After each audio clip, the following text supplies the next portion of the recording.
Hello అండి, నేను మీ ధనలక్ష్మిని. ఈరోజు మన చిన్న మినీ వ్లాగ్ వచ్చి లంచ్ అయితే షేర్ చేస్తున్నానండి. నేను లంచ్లోకి అయితే అండి కలగలుపు కూర పులుసు అయితే పెట్టాను. ఇది వేడి వేడి అన్నంలో ఈ పులుసు వేసుకుని తింటే చాలా చాలా బాగుంటుందండి. మీరు తప్పకుండా ట్రై చేయండి. దీనికి కాంబినేషన్గా నేనైతే ఎగ్ వెల్లుల్లి కారం అయితే చేశానండి. అదైతే చాలా అంటే చాలా బాగుంది. టేస్ట్ కూడా చాలా బాగుందండి. కాంబినేషన్గా ఇలా వేడివేడి అన్నంలో ఈ పులుసు వేసుకుని మనం అలా ట్రై చేసినా లేకపోతే ఒక ఆమ్లెట్తో అయినా చాలా బాగుంటుంది. అలానే ఫాస్ట్గా నేను ప్రాసెస్ కూడా చెప్తానండి. ముందుగా స్టవ్ ఆన్ చేసి పోపు దినుసులు అనేది వేసుకోవాలి. తర్వాత ఆనియన్ పచ్చిమిర్చి వేసుకునండి.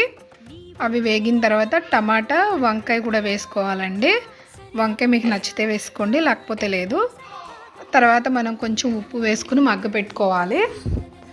అది మగ్గిన తర్వాత అండి ఆకుకూరలో నేను మెంతుకూర, తోటకూర, పాలకూర అయితే తీసుకున్నాను. మీ దగ్గర ఏ ఆప్షన్ ఉంటే అది తీసుకోండి. అది మగ్గిపోయిన తర్వాత కారం అయితే వేసుకోవాలండి.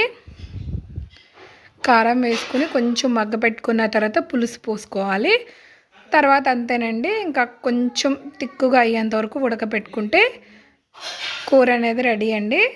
నేనైతే లంచ్ అయితే ప్యాక్ చేసేసాను. మరిన్ని వీడియోస్ కోసం మా ఛానల్ని లైక్ చేయండి, షేర్ చేయండి, సబ్స్క్రైబ్ చేయండి. Thank you.